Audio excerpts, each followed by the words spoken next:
Bahar bin Smith menyebarkan kebencian itu adalah hal yang benar. Habib-habib ini bukan hanya menjadi oposan, bukan hanya mengkritisi, tapi memprovokasi, tapi mengujar kebencian, tapi cenderung menciptakan keonaran. Kepolisian resmi menetapkan Bahar bin Smith menjadi tersangka pada Senin 3 Januari malam, bukan karena ujaran kebencian yang belakangan ramai di media sosial. Bahar bin Smith ditangkap atas kasus berita bohong atau hoax.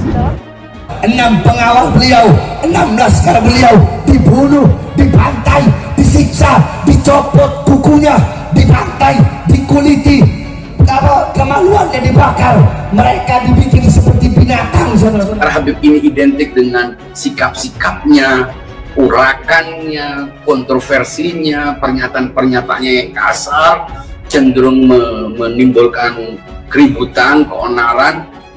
Ana menebarkan kebencian kepada kezoliman.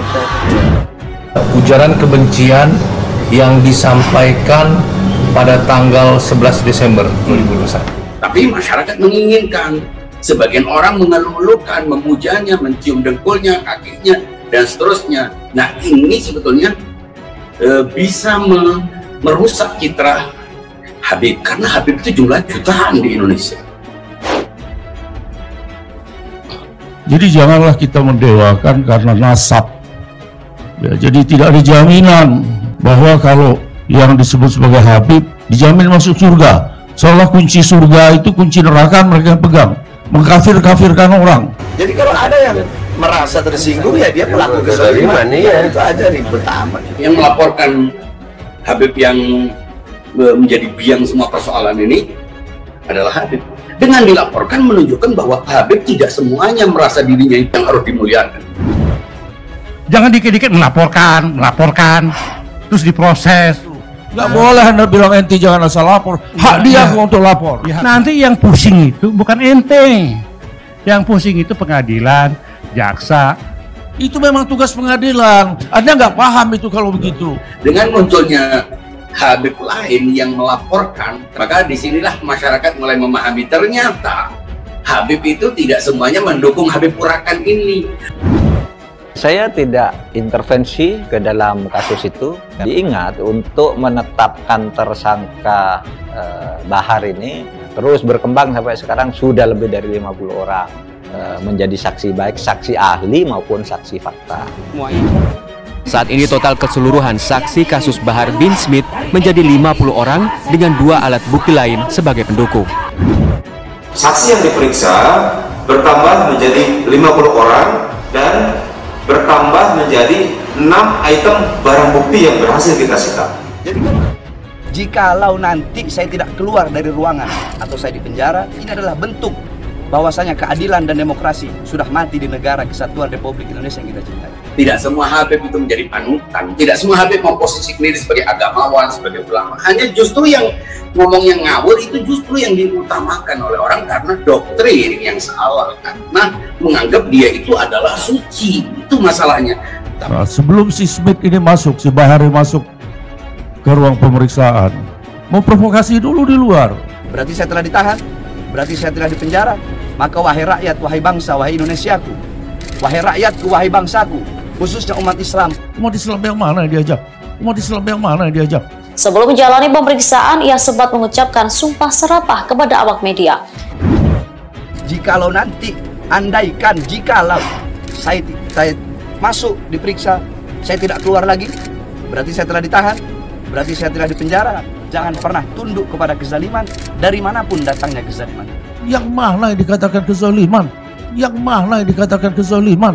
Ini adalah bentuk bahwasanya keadilan dan demokrasi sudah mati di negara kesatuan Republik Indonesia yang kita cintai. Padahal ini adalah Habib-Habib anomali, ngomong kasar, ngomong jorok, bahkan kadang-kadang menunjuk orang di panggung. Nah, yang lucu lagi, si Bahar Smith yang mengaku-ngaku kalau dia cucu Nabi yang ke-29. Karena dengan konsep itulah dia mendapat kekuasaan, kekayaan, dan kehormatan dari banyak orang bodoh di sekitarnya yang bermental feodal, terjajah, dan rendah hati. Kalau yang anu wali-walian jangan sama ana. Yang anu ulama-ulamaan jangan sama ana. Saya termasuk yang berusaha untuk membantah, tapi saya tidak bisa menggunakan cara yang digunakan oleh beberapa Habib yang sudah tidak kuat untuk menahan diri dari melihat ulah Habib-Habib yang ngawur-ngawur ini. Bodohnya yang menggunakan agama bukan untuk kebaikan, tetapi justru untuk menghalalkan kekerasan.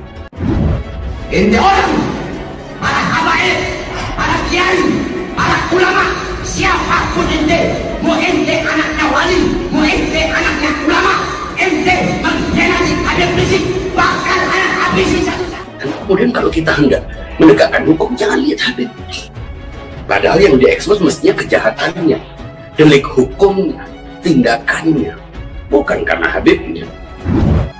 Berdasarkan fakta hasil penyidikan yang dilanjutkan dengan pemeriksaan hari ini dan gelar perkara yang dilaksanakan hari ini, penyidik setidak-tidaknya telah mendapatkan 2 alat bukti yang sah.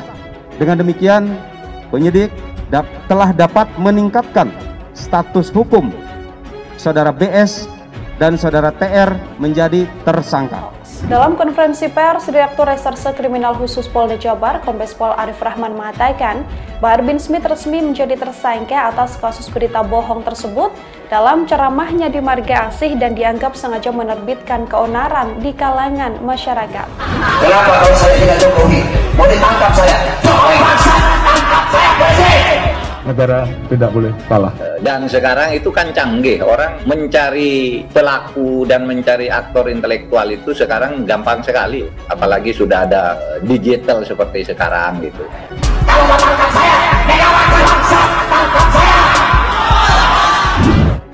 Ujaran kebencian yang disampaikan pada tanggal 11 Desember 2021. Negara tidak boleh kalah. Negara hadir.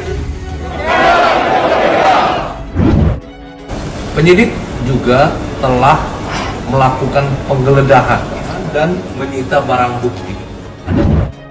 Adapun kronologi singkat adalah sebagai berikut.